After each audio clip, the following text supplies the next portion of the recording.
good? How y'all feeling? Happy Friday. Happy Friday. You know, we back with another amazing guest coming on. Before we get into that, you know, y'all know what's going on with these riots out there. It's a lot going on. And starting to calm down a little bit, but at the end of the day, it was necessary to do that to get some attention and stuff like that. And the family of my man Floyd, you know, is they out there and they saying they gonna make sure that justice will be served. They're not backing down. Excuse me. They definitely not backing down, and they gonna see this through. So I respect that, and that's how you got to push it, because that was definitely a crazy, crazy situation. We don't even want to talk about that right now. And the riots is necessary. You know, no justice, no peace. You know, we've been fighting for justice all our lives, so you know, people got to turn up. And unfortunately, some people got to lose. You know, in the situation, in the circumstances that's going on. But you know what you're gonna do. The whole country is involved with this, all nationalities. So they can't just be saying just black people rioting or black people beefing and marching and all that. Just, everybody's tired of this stuff, you know. But like I said, we got another amazing guest coming on. He goes by the name of STAKKSTONE, brother out of Brooklyn. He got a hell of a story. You know, he's been through some things growing up, and he turned his life around, and he's doing some amazing things out here, business-wise, in the community and stuff like that. So just want y'all to tune in and, you know, and check him out. But how y'all doing this weekend? What's good? Y'all liking this hot weather? Y'all liking this heat? You know, I like it, but we need some sunshine with this. You know, everybody come out and use social distance and all that. Put your mask on, and don't forget COVID-19 is still going, still running rapidly. You know, since the riots and all that, people just been forgetting about the COVID-19 situation. I've seen a lot of rallies, a lot of groups together, which is cool, which is important, but still have that COVID-19. So hopefully, you know, the numbers don't go back up. But my man STAKKSTONE is about to pull up, so we want y'all to, you know, tune in and check him out. I see him on it. What up, Stakk? I see you, bro. Just hit the request button and we rolling. Man, everybody, you know, just want y'all to be safe. It's all about being safe, you know. And as I look on the social media and the news, cops are still out there, you know, dragging people around and pushing people around and stuff like that. So, you know, just be careful and don't get caught up. You know, we got this 8 o'clock curfew over here in New York. So don't get caught out there walking around or thinking that it ain't real, because I think it's real. I'm not playing with them, you know. So Stakk, what's up, bro? I see you there. Wave at you, but you gotta hit that request button, you know. You gotta hit that request button so we can start the show.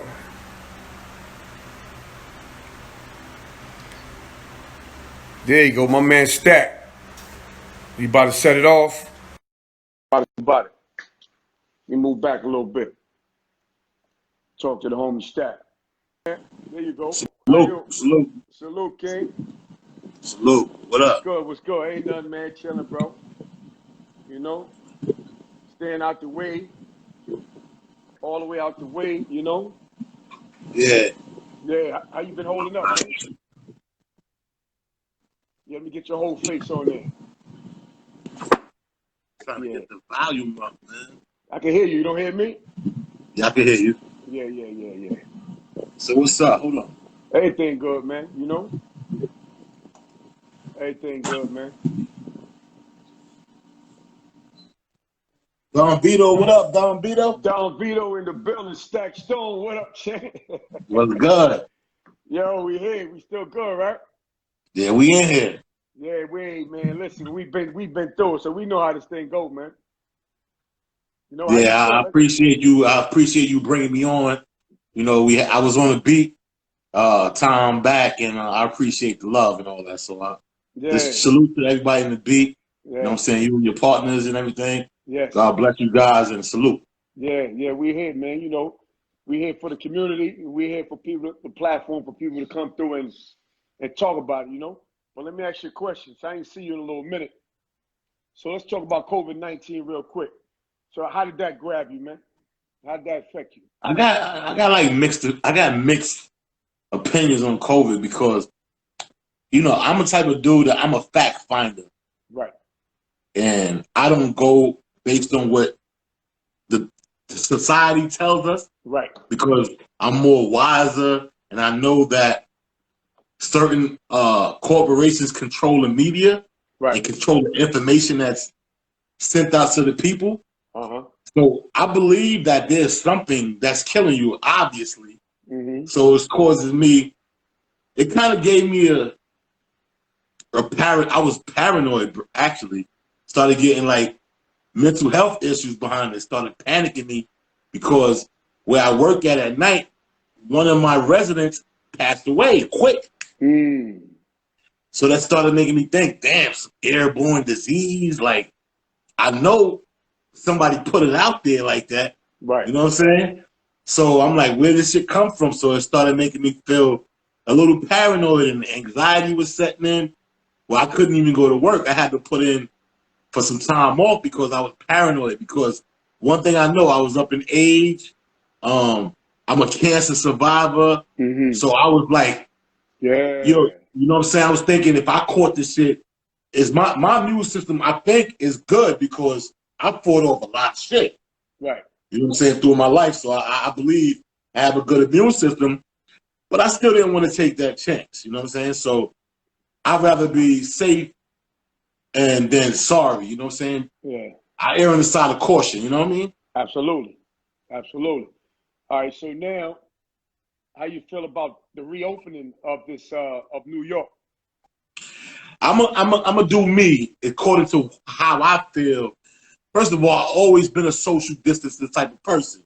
Right. So I'm gonna keep them same principles just to be, you know, kind of. I don't like large crowds anyway. You know what I'm saying? I like the summertime. I'm not really a summertime person. I like the activities of the summer. Right. I like how the woman look in the summer. Right. I like Harlem in the summer. Right. You know what I'm saying? Harlem got a vibe in the summer. Crazy. That's why everybody from Brooklyn be shooting to Harlem in the summer for that vibe. You know what I'm saying? That vibe. Because y'all got a different vibe in the summer in Harlem. I like Harlem. You know what I'm saying? I like that. Yeah. But as far as like getting out there and forgetting about the COVID, I think I'm gonna be on point and sacrifice 2020 summer and be more cautious. You know what I'm saying? You damn Skippy. You damn right. Me too. Sacrifice, brother, because I'm not trying to be a victim of circumstance. Right. You know what I'm saying? Yeah. And the stories I've been hearing about how the way some people are passing away, I don't want to pass away like that. Not scared of death. Right. But I don't want to pass away like that. You know what I'm saying? Yeah, which is called an untimely death. Yeah. Yeah, not good. He was just good a week ago. What happened to him? Nah. Gone, you know what I'm saying? Like that? Yeah, not gonna be good. All right, so let's move along, right? So how you feel about what happened to Floyd? Now, what happened to Floyd, bro? Now, I don't even want to get emotional, but what happened to Floyd was something we all used to seeing. You know what I'm saying? Yeah. It was sad. They murdered a brother right on TV, bro. Right on TV. And you know, it's a gift and a curse about Floyd because the gift is people seeing that shit. Right. You know what I'm saying? And some white people are like really realizing now, you know what I'm saying? But it's unfortunate that he had to be the sacrificial lamb. You know what I'm saying? Yeah. That brother, and when you look at his videos, when you look at his Instagram, he was a positive dude. Yeah, he was. He reminded me of myself, the stuff he was talking. So I'll be able to relate to George because he was an older dude and probably in our age realm. And he had wisdom, and he was about the love. Yeah. So whether the dude had a counterfeit bill or not, it don't even warrant a death sentence. Come on, man. What was it, a 20? Right. So the thing that disturbs me the most about the George situation is that the police that are being hired to police our communities are psychologically imbalanced. I don't know how they getting in there, and it seems like they get in there not to protect and serve, but to murder. Right. Right. To have a free just to be able to murder black people. You know what I'm saying? License to kill. License to kill. And the way they did George was like, I can't even keep looking at this shit. You know what I'm saying? Yeah. Because if I was there, you know what's so sad about that shit? If I was there, right? I got 5 felonies, right? Mm-hmm. I would have been like, my instinct would have rushed the police. Right. Because I would have seen him dying. I would have been like, yo, he can't breathe. I would have got him off his neck. But I would have caught a charge that could have sent me away for a long time because of my record. Yeah, right. You know what I'm saying? It wouldn't have been nobody saying, yo, he saved his life. They would have said, you interfered with police conduct, whatever. Nobody would have said, yo, he saved the man's life. No, right. So that part is the part that has people fucked up in the head because you don't know like what you're fighting for right now. You know what I'm saying? Yeah. You're gonna go save the man's life, but a person like me, like if I go protest and something happens with the police and I knock one of them out, yeah, I'm getting off the street for a minute because of the assault charge and my record. Right. They're not gonna be like, yo, he was protesting. The justice system don't work like that. Yeah, don't want to hear that. They try to get a conviction no matter what. Exactly. Right. So what's going on now with these young kids? These young kids are basically the era that's the youth now are basically dope fiends. Mm-hmm. They on Xannies, perks, and all that, and you can see where they going. Because what they looting for, they looting for fashion shit. Yeah. They want the Gucci, the Fendi, the Prada. Yeah. While niggas is dying. Right. Crazy. They still want to look fly. Right. Yeah. So you can see where the youth is at now. We don't have any revolutionary type of mindset dudes. Mm-hmm. So the older dudes like you and me, it's a young man sport. We need them young dudes. Because they can easily get rid of us. Right. All kind of ways they can think of. We got criminal backgrounds, but them youth that don't have no records, those are the soldiers we need. Yeah. And the youth, they out there and they protesting, and they also they looting and stuff like that. But like you said, they taking fashion stuff. They doing stuff like that. You know, I think it. You know. Like that's like a waste of time of putting your freedom on the line, taking fashion stuff. You know what I mean? If you going, but that show you where the mindset is at. The mindset is twisted. Yeah, it's twisted. You know, it show you that there's a gap. There's a major gap of transferring of wisdom, knowledge, and understanding to the youth. So it's a major gap. They don't have what we had. That social consciousness that we had. Because I'm 52, so I seen hip hop since the inception, the beginning. Exactly. Same right. So we was there at parks when people had one gun in the park, a 22. Right. And if somebody popped off the 22, it'd shut the whole party down. The whole thing, yeah. Right. So we from the era where, you know, MCing and DJing, and DJ was the man, and that was it. That was the music we had at the time. But now, that's non-existent right now. Now these rich corporations running hip hop, where they all right. Back in the days, like in Greek mythology type, there were people like Hercules. They were like demagogues. People looked at them like gods. Right. So the demagogues of the day are like Jay-Z, Beyonce. Those are like the gods to the culture. 50 Cent and all of them, yeah. Whoever's popping right now, the Pop Smoke, rest in peace. Yeah, whoever got the shit.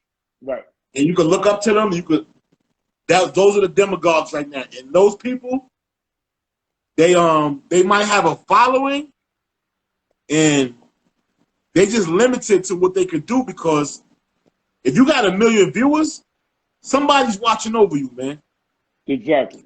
If you have access to 1 million people, somebody's controlling you. Yeah, that's true. So how you feel about the 2 lawyers that threw the Molotov cocktail in the police van and got caught? You said 2 lawyers? 2 lawyers. You hear about that? Nah. Tell me the story, man. Real quick, right? 2 lawyers, they made one of the cocktail joints that you make. You know, so you light up and throw, you know, and light up and blow shit up, whatever. Police was sitting in the van, and they threw it in the van, and the shit went boom. But the police got out, and other police ran after them and caught them. So now it's federal, and their life is done. Yeah. I love it. Young kids. I love it. I wish. They were two, real quick, they were 2 lawyers, and they said both of them together had $1 million education. Wow. Together. Were they black or white? One was Indian and one was black. And with the female was the Indian one and the black dude. They got caught. But then they had one white girl, blonde girl, she did it too. So like 3 of them got caught. Yeah, so it's a mixture. Crazy. Yo, you know what I feel about that? I feel that needed to happen. Because it's the people. Mm-hmm. It's not just black. Right. It's the people. It's the people, yeah. It's not about just the black. So if you get all kind of ethnicities to feel the black man's pain, then we moving forward, upward mobility towards progression to eradicate racism. Racism is taught, bro. Yes. The black people, we got so much love in us, we don't teach that shit. Right. We don't teach our kids, yo, hate them crackers. Nah. We don't have our kids growing up, you better. What we teach them is, like, to be honest with you, it really needs to be a separate law in driver's ed. Driver's ed for a black kid is different from driver's ed from a white for a white kid. Right. So driver's ed for a black kid, you have to instill what to do in the event if you're pulled over by the police. Those white kids don't have to be taught that shit. Right. You feel me? So it's a different element. So what I feel about that is just the way you raise black kids and the way you raise white kids. I wish it shouldn't have to be no separation. It should be the same across the board.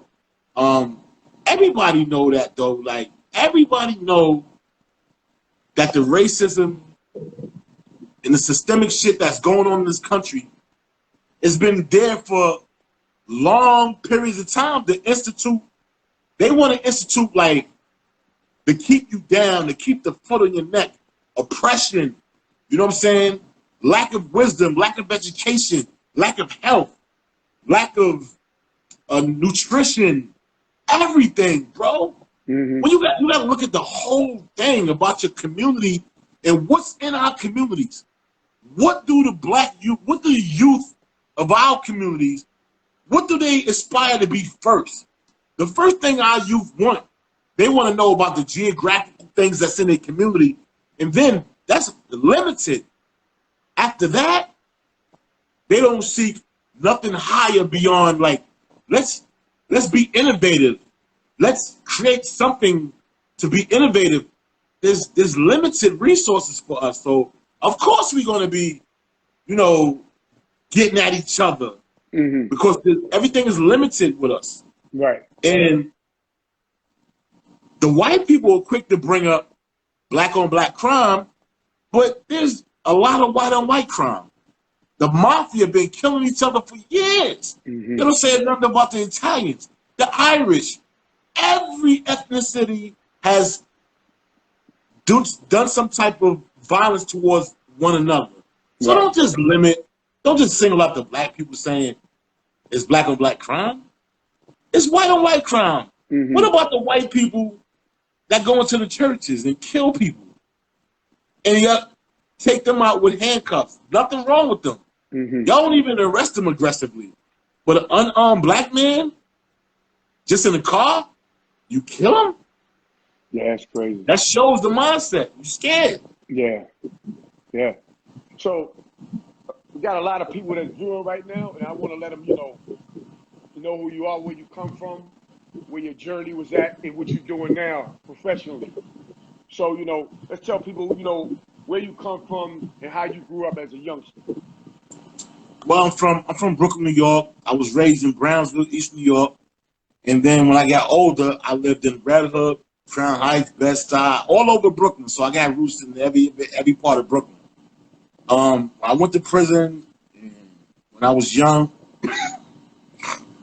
I became a blood while I was in prison, and that was one of the biggest mistakes of my life. But I became blood because we were being oppressed at that time by the Latins and the police.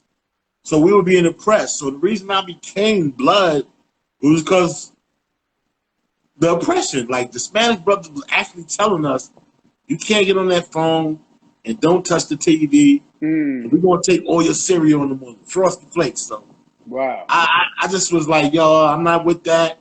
So I matched that aggression with violence. Became blood. It was not a lot of us at the time. It was like 30-1. It wasn't easy to be blood at the time. And I spent most of my time in solitary. Most of my time fighting against police. All these stitches in my head and stitches over my eyes and this look, all that's from police in the box. So I was banging for oppression inside solitary to make it easier for dudes out there. Right. And I was basically banging for rights. You know what I'm saying? So I never really got into gang banging for color. Right. I never gang banged against Crips or anything. It was just a racial tension that was going on when I went to C95 at that time. And it was just something I chose a side. I chose my black people. Do I regret it? Yeah, I regret doing it because I had to be accountable for people that I didn't even know. And I couldn't be accountable for people that I didn't know because I didn't know you. And I was always the type of person that I have to know you to vouch for you. That instant, it took me out of that realm. I didn't have no more control over that. You know what I'm saying? So that was my issue with it. Right. So how much time did you do? The last time I did 13 years, I came home in January 20th, 2006 from Sing Sing. And I did 13 years on that stretch. I caught a new one while I was in jail. Caught a new one in Elmira and shit for promoting prison contraband. I should have came home in 2004, but I ended up coming home in 2006 for the new charge I caught in Elmira. And I caught a new charge in Elmira for some beef that wasn't even mine. It was a dude from Yonkers that had beef with some Aryan Nation white boys, and they tried to jump him, and I jumped in it. You know what I'm saying? So I got involved like that and caught a new charge. I wasn't thinking about it. I wasn't even thinking at the time. It was just reflex that these dudes are trying to jump on a black dude in front of me, and I couldn't go down. So I sacrificed my freedom for a dude from Yonkers. He'll tell you the story too in my Blood Chronicles. I'm interviewing him about what happened that day. A brother by the name of Nakusi. He know DMX and he know everybody in Yonkers. He's from that Yonkers connection of you know, the Locks, DMX. Yeah. So he's gonna give his testimony in my Blood Chronicles documentary. Okay. So so when you came home, where was your mindset at, like, far as, like, you know, what you was gonna do with your life? Oh my God. When I first came home from Sing Sing, let me tell you, the night before I was getting released from Sing Sing, I was paranoid. I remember the song that was out. It was 2006. That song by Neo was out. She makes the hair on the back of. And I was up all night listening to radio. When you get to Sing Sing, you can hear K Slay and all that. You know what I'm saying? So I couldn't sleep. Next day, they packed me up. I went out. I got on the Metro North. And I was released after doing 13 years from Sing Sing. And I was like, my mindset, I was scared at first because I ain't have no skills. I didn't know what I was going to do. I know I had 10 racks saved up. I had $10,000. And I wanted the car, I wanted the apartment.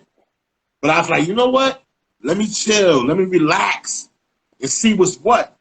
And that's the best thing I did because I didn't spend the money. I ended up taking like $1,500 of the money and going to Sims and buying 5 suits. When I bought those 5 suits, That shit changed my whole life. Wow. Because there was an appearance of how I looked. Yeah. Like people would hire me based on an image. Yes. I started working for Macy's in the Diamonds, and I used to boost out of Macy's. Then I even got a job at the district attorney's office in Brooklyn. They gave me the 10 years. Oh, wow. So it was all on image. It was all on image. It was like the same place. Let me cut you off. That you got. They gave you the time. Gave you a job. right. Wow. Charles Hines gave me 10 years, right? And when I came home, it's crazy because I met a lawyer while I was in jail during the 13 years. And he ended up having like a drug problem, but he was a lawyer. Mm-hmm. But he ended up in my cell one time when I was in upstate, one of them upstate blocks. And we shared like 3 months together. Mm-hmm. And this lawyer dude, he was black. He was able to give me some information that I needed for my transformation for when I came home. Okay. Because I used to always ask him, how you talk like that? How you write like that? Teach me how to be a professional, because all I knew was gangster shit. Right. So I always should think about one of my favorite movies of all time was Boomerang.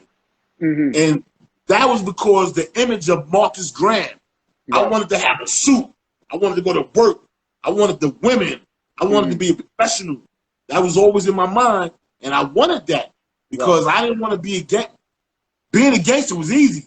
I want to do some things that I didn't know how to be. You know what I'm saying? Like that gangster stuff came second nature, so I was good. I wanted to learn how to become a professional. And it started with that dude that landed in my cell, which ended up landing me to the DA's office, which ended up landing me to work with reentry population of people that was coming from prison, and I was able to help them get jobs by way of job readiness. I was typing resumes. I was giving them mock interviews. I was teaching them how to conduct themselves on interviews. Now, these brothers coming just out of prison, so they must 20, 30 years in, and they like, yo, Stakk. Everybody's still calling me Stakk. They see me in the office, they couldn't believe it. Yeah. But I was telling them how to do it because I had firsthand experience. I was telling them it's going to take you at least 2 years to get acclimated back into being a citizen. Mm-hmm. So take 2 years to do the programs, to work your program, to starve, to suffer until you're able to get a real job with benefits and save money, get a bank account, and all that type of stuff that normal citizens do. So my job is to reintegrate formerly incarcerated individuals back into society because I did it firsthand. So God put me in that position. Mm-hmm. That's great. So let me ask you a question. So what is the name? What's the name of that organization that you run? Now? What's the name of that organization that you run? One of the organizations. Oh, right now I'm just doing, like, I work right now with a lot of people that's formerly incarcerated that are entrepreneurs. Right. So one of the organizations, well, my website and my artists I deal with is Season the Concrete. So if you go to www.seasontheconcrete, you will see everything that I did with people that come out of prison to make the transformation into either working, entrepreneurship, or owning your own stuff. You know what I'm saying? So that's what I do now. And I'm working with an agency called HALT. And we had got a bill passed to stop solitary confinement because it's torture in New York State prisons. Right.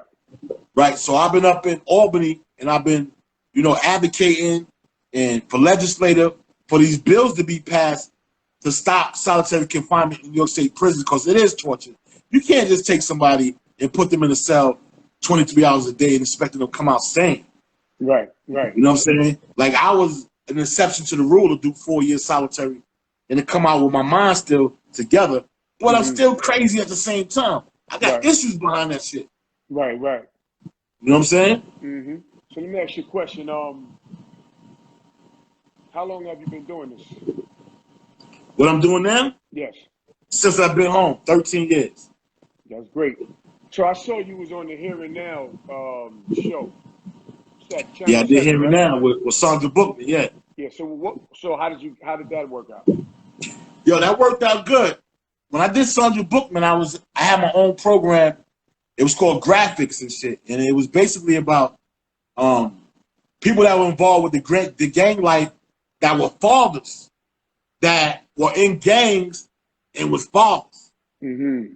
So that was a different dynamic I wanted to touch on, because a lot of young men, they're becoming fathers and don't have the skills. Mm-hmm. And it's a skill set to be a father. Yeah. You know? So that's what I was doing. I was working in the fatherhood program, and I was trying to get people that's connected to gangs. And a lot of them still want to be fathers. They just don't know how. They're just so engulfed into the gang lifestyle that they start losing what their responsibilities are. Their true responsibilities. And one thing I noticed, that a lot of the youth don't have direction. They don't know their purpose on earth. I didn't discover my purpose till I was 30-something in the box. Mm. Like I used to look up at the sky in the box, and I used to be like, God, what's my purpose? Right. Why I'm here? Yeah. To be a number? Mm-hmm. Like, why I'm here? Like, what am I supposed to do? Yeah. Some people don't know that. Mm.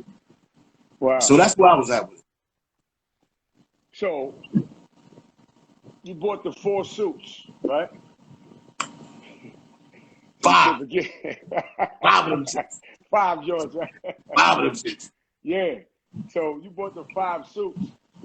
That right there, you already had your mind focused, so you had to get your look focused. That changed your whole dynamic. So the game, yo, the suits, everything.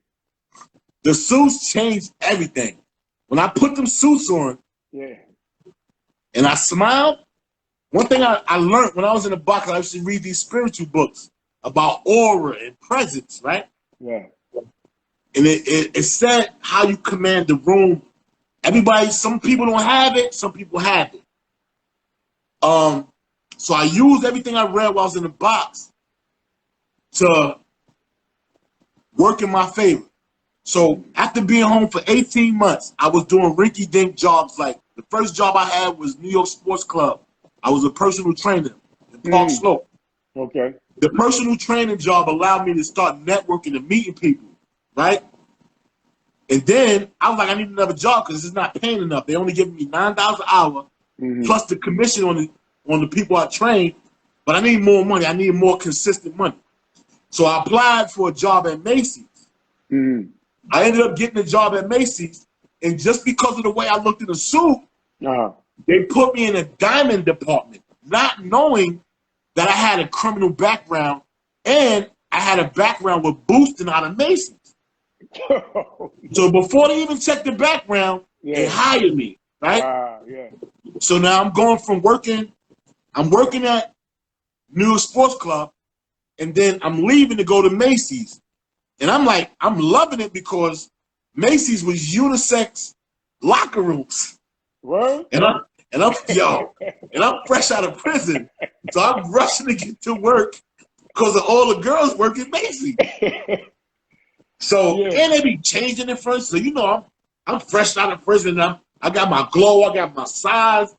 Chicks is getting undressed in front of me, putting their stockings on. How you doing? I'm like, how you doing? Hold on, time out. We can't slide by that. So you mean undress how? What you talking about undress? Do they pay? All right, you know, if you go into a locker room, you got to change it to your black. Macy's make you wear black and red, some shit like that.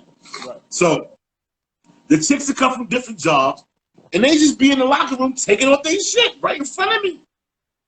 Wow. Getting dressed right, coming out, they dressed with their stockings still on, talking to me like there's nothing. So I'm not used to this type of shit. So I'm not used to this type of shit. So I'm like, yo, what's going on? So, you know, I'm enjoying it. I'm enjoying working at the sports club, and I'm enjoying working at Macy's. So I'm not even worried about anything else besides working out, because now I'm working in sports club. So now I'm working out. Now I'm able to party. I'm going out to Manhattan every Saturday, Friday after working out, and I'm just having a good time. I'm enjoying myself. Right. So after doing that for like 18 months, my children's mother, I asked her, help me do this resume because I want to give it to this program over here. So this program, this lady gave me a number. She said, call this place. They help formerly incarcerated people get jobs.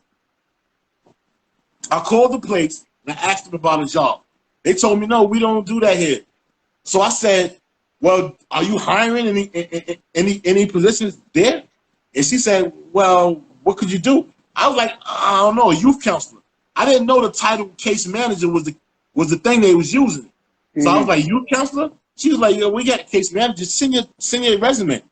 So I fabricated a fake resume. Nothing was real on it, right? And I sent it. Wow. 6 months later, I totally forgot about it. They called me. This is how I know God is the one. Talk about it. So 6 months, I'm still doing the personal trainer in Macy's. They called me, and this lady asked me, we need an emergency because the lady just left. We need to hire somebody immediately. Can you come for an interview tomorrow? When she said that, I knew God was giving me this job, and an unbelievable amount of confidence just came over me. So I was just confident. I'm taking this job. I felt I'm taking this job, bro. Yeah. That's how I felt. I felt like God was giving me this job. Yeah. I only had a GED at the time. So I went interviewed against women that had master's degrees. Whoa. I had a GED. Right. So when I went in there, I interviewed with 2 white women, 2 Italian women, right? It was an agency in East New York called Italian American League. They do summer youth job. They do everything there, right? So I said, you know what? I got an interview. I smiled. I had my best suit on with my best white shirt. Yeah. I was looking good like a president. Right. I smiled a lot because I know I was big, bald, and black. I knew I needed to smile a lot, right? Right. I went in there, and I was like, yo, I'm the right person for this job because you can connect to me, and I just went in. I don't know where it came from. Right. But the next day I called them. I said, so I'm calling for a follow-up about the job. The lady said, you know what? The director wants to hire the woman. We want to hire you. Can you please write us something that can tell why we should hire you? I was like, no problem. Started pouring my heart out. Right. The next day I got the job. They told me to come in the office. I came to the office. They showed me a desk where I'll be working at and a computer. When they gave me that job, DONVETO, I tell you, I didn't even know how to send an email. Wow. I didn't know how to type.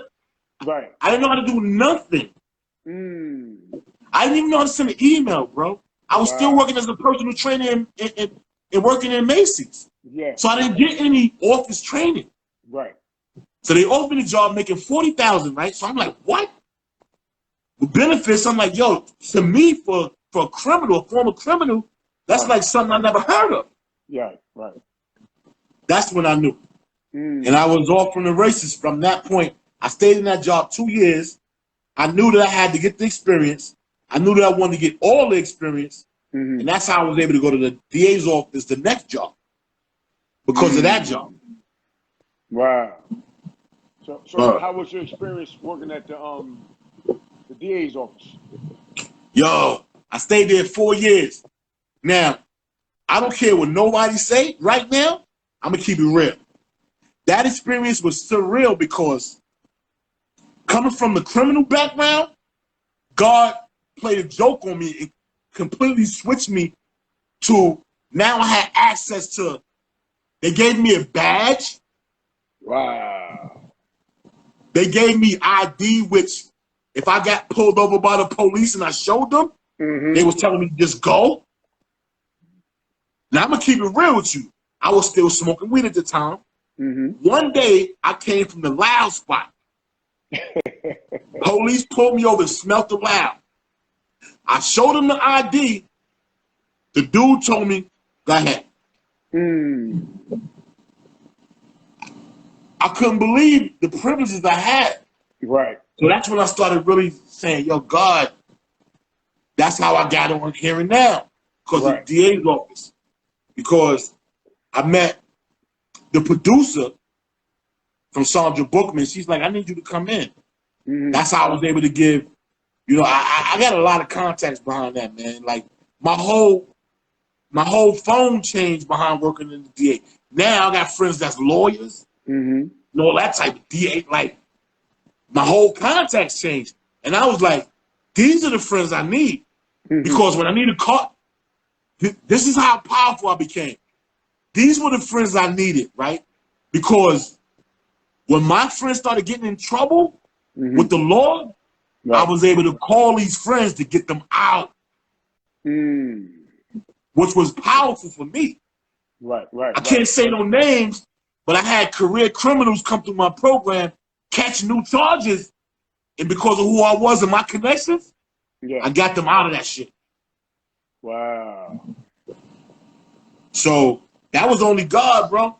Yeah. That's why I'm so humble right now, and that's why I do what I do as far as helping people. And I know my purpose on earth is to give back, give back to the communities I helped tear down, and to give the wisdom to the youth that's so badly needed right now. Wise Bread, what's up? Yeah. So, have you been going out to like different like programs or different events like with youth there, like talking to them, giving them your story and stuff like that? Yeah, no doubt. Like I was actually working with one of my homies who got a program called GMAC. Tribe Gangster, he got GMAC. So I was allowed to work with him, and that allowed me to get back into the prisons and go inside the prisons to talk. I couldn't believe I was going inside Rikers Island, the places where I was like cutting people at. Right. Wow. So I was able to go back to Rikers Island and talk to people, to the gangsters and that was actually currently in Rikers Island and talk to them. You know what I'm saying? So I worked in a lot of areas that's giving back. So I'm happy, man. I want to do more though. So what kind of feeling do you get when you get to talk to people in situations or places where you once were? Yo, it gives me gratification because that's what I want to do. Because I got the wisdom, man, and I'm supposed to give that back. I have the wisdom. The one thing I do know though, my method is not to be a preacher to the youth. I'm not a preacher, right? And I'm not going to tell you anything just because. What I will tell you is I'm going to educate you on what's going on. I'm going to educate you on your options. And then that's it.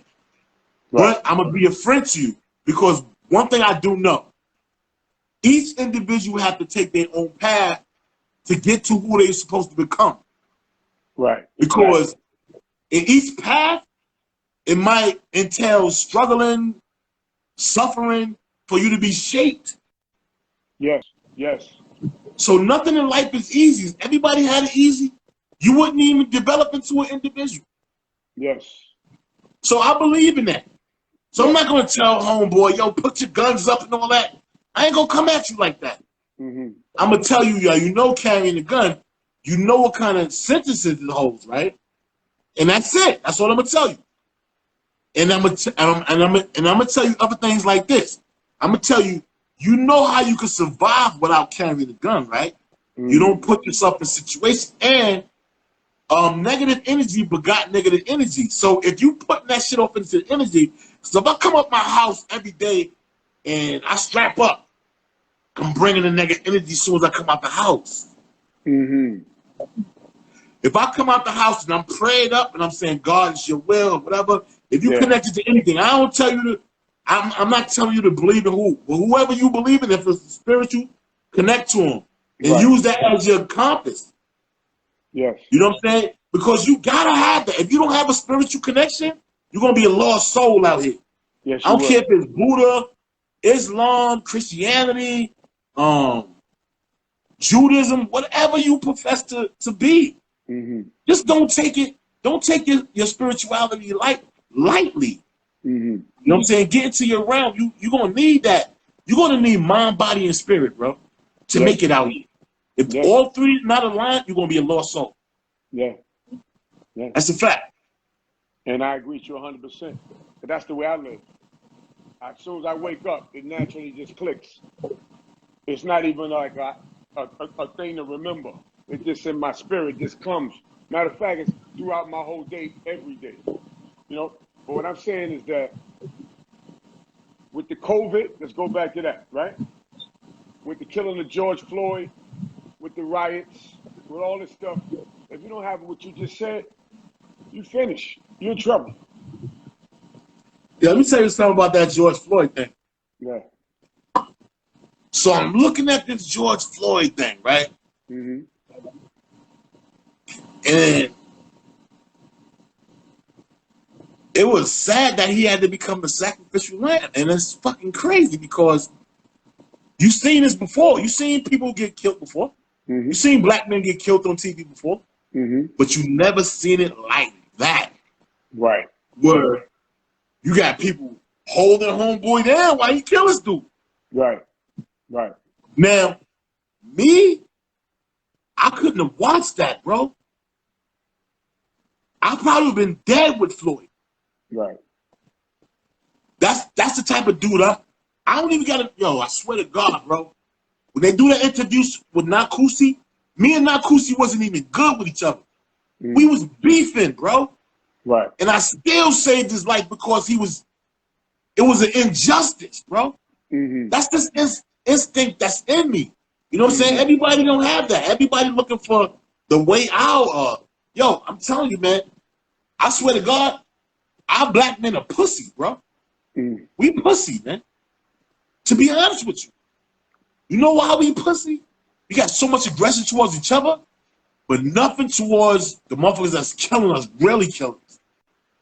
Wow. Motherfuckers get scared, bro. Like, oh, I don't want to get caught up. Yeah. So you don't want to die for a cause or a reason, right, but you rather just exist for nothing. And so my biggest issue with the black man is, and I'm gonna keep it real with you. The shit Colin Kaepernick fought for 3 years ago. Mm-hmm. If all the black people in the NFL sided with him and took a knee with him, we probably wouldn't be here right now. Mm. Them NFL dudes, they know. The society knows that you could divide and you could conquer them with fame and money. So if you give this portion fame and money, they're not going to jeopardize that shit to do some revolutionary shit. They trying to feed their family. Right. They're trying to get these endorsement deals and you know, these commercials and all that, sneaker contracts. You're right. Yeah. That's crazy. Yo, that's true. Motherfuckers recording it, it's worse. I ain't gonna front. Motherfuckers sitting around recording a nigga dying, ain't doing shit. Like, what the fuck is that? Yeah, that's crazy. Yeah. That shit is a problem, bro. Yeah, that is true. You just recording a nigga dying, bro? You ain't jumping on the police to get the fuck off his neck? Yeah, that's crazy, man. I didn't think of that, but that's facts right there. You record it and you see the situation, you ain't trying to do nothing. That's crazy. Niggas is pussy. DONVETO motherfuckers don't got no heart no more. Yeah. You know what I'm saying? Yo, all this shit right here, I was battling against the police in the box, man. Every time we locked out ourselves, we was locking out with police, bro. And it wasn't even like a question. It wasn't even no doubt. That's what we was going to do until they kill us. That's the mindset we had, bro. You was fighting for a cause. It was a cause, man. It was oppression. We was being oppressed. Right. So right now, did you think that we got anywhere with all this rioting and protesting and stuff like that? You think we accomplished anything? It's no way of telling right now. Yeah. We gotta wait like to 2 or 3 years from now. Like right now, I've seen this before. Yes. You know what I'm saying? I seen protesters. I seen white people. We seen this. We seen this with Martin Luther King. We seen white people on protesting, Jews and all that. How long ago was that? 40 years ago? 40-something years ago? We seen it before where all ethnicities was out there. Yeah. You know what I'm saying? We seen that with Martin. You know what I'm saying? Martin Luther King had people, he had the Jews, he had a lot of white people supporters. You know what I'm saying? They was marching and everything. But I think the worst I've seen it was on the Obama watch, bro. You It seemed like they used that as a ticket to kill black people. And I'm upset with Obama that he wasn't radical like Trump when he got in office. But I guess that's the half cracker in him. If he was a real radical motherfucker, he should have been like Trump is. You see how Trump is radical? Trump don't give a fuck. He lets you know where he stands. Well, that's how Obama should have been. Right. Obama should have like, yo, fuck that. I'm a bug out for 4 years. I'm gonna put my people in a position while I'm here. Right. He shouldn't have been worried about nobody else. He should have been just worried about. He was worried about pleasing everybody. That's what made him weak. He should have did what Trump is doing. Trump let you know I'm about these crackers. That's what I'm about. I ain't about you Muslims, and not about you Mexicans, and not about you black motherfuckers. I'm about the white Anglo-Saxon Protestant. That's what I'm about. I'm about the Confederate flag. Obama should have been doing that. We need a real black president, a black motherfucker. The motherfucker that understand the plight of what we've been through to put us in a position for upward mobility when he got out of office. Obama didn't do that. What the fuck he gave us? Medicare and you could fucking nigga, we need more than that, bro. You know what I'm saying? His legacy was what Obamacare. That motherfuckers could get you could get on your parents' fucking medical benefits until you're 25. That's it. That's his legacy. Anything else? Obamacare. So he came on the air the other day. You saw that? Huh? He came on. He was on the air the other day. You heard me? I heard him. You heard him? How'd you feel about that? What Obama said? Yeah. I think it was a good statement. I think it was timely. You know what I'm saying? But we need more. We need more than just talking, bro. Yeah. We need. I remember somebody said something about I think it was Akon who had a good idea. Akon said, if every black person in here, America went back to Africa, what would happen to America? If all the athletes, the entertainers, the singers, the musicians, everybody just took our talent and left, where would America be? That's a big statement right there. It would be nowhere. Economically, if that can't happen, I'm kind of agreeing with, give us 3 or 4 states. I'm kind of agreeing with segregation. I particularly don't need to be around white people. You know what I'm saying? I really don't. I will never date one. I love my black women. You know what I'm saying? I don't need to be around them if you're going to have that type of mindset where you hate us. So give us Florida, Atlanta. You know what I'm saying? Give us them states. Give us Florida, Atlanta. What else down there? Alabama, Mississippi. Give us them shits. Make that the states where we govern ourselves, we police ourselves, and we have our own economy. And you know what we're going to do. We're not going to take no bad seeds. You know what I'm saying? Or we're going to try to help them as much as possible. But once we got a good economy going, a good flow going with our own commerce and our own money and our own retail, our own manufacturing, that's what we need, man. We need our own government, our own police, because these dudes don't like us. They hate us. The psychological evaluations when these people are getting hired to be police are fucked up. They don't ask the right questions. You know what I'm saying? How you feel about black people? How you feel about working in? They don't ask those questions. So motherfuckers could be a sociopath and become a police officer.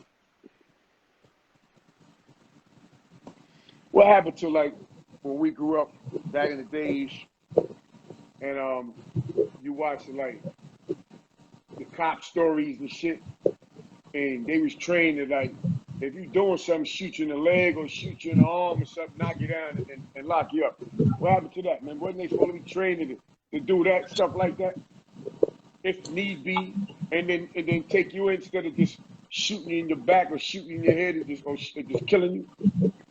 Remember that stereotype? I think a lot of happened, man. With though, it's just a non-caring mentality. Like the reasons some people become police officers are not the right reasons to become police officers. Like a lot of these guys that become police officers, they have some kind of like issues, like mental issues. Like they might be battling with a Napoleon complex or being bullied when they was young. Mm-hmm. They might be flexing for power. You know what I'm saying? Like when you you just look at them. You ever seen them nerdy, fucked up looking motherfuckers? You could tell that they became a police for that reason, to get power. You know what I'm saying? He wasn't shit when he was younger. He never had no girls. He always get picked on. Now's his opportunity. You know what I'm saying? To become a powerful motherfucker. And then when you see the police, how they interact with people, their egos are so inflated. Like if you confront them with the truth, they don't give a fuck if it's the truth or not. They just hate the fact that you confronted them. Exactly. So when you get that, they's like, fuck that. I'm gonna fuck this motherfucker up. You know, I'm gonna fuck this motherfucker up. Fuck that he's right. I'm just gonna fuck him up. You know what I'm saying? It's funny, but it ain't funny, man. Because it happened to me, you know? Motherfuckers is bullies, man. Yeah, man. It happened to me, man. You know? It happened to me, man. And I couldn't believe that he was putting me through that. I asked him, I don't want to feel like when the police get murdered, like when that dude ran up in the police car and shot two of them in the car. Mm-hmm. I don't want to feel like, yo, good for them. Right. I don't want to feel like that. Right. But y'all making me feel like that. Because y'all so fucked up. Like, y'all niggas watched the nigga get murdered and then held him down, accessory to the murder, by holding the scene down. Yeah. Niggas just held the scene there. Yo, don't come over here. He's getting murdered over there. Don't come over here. Yeah, we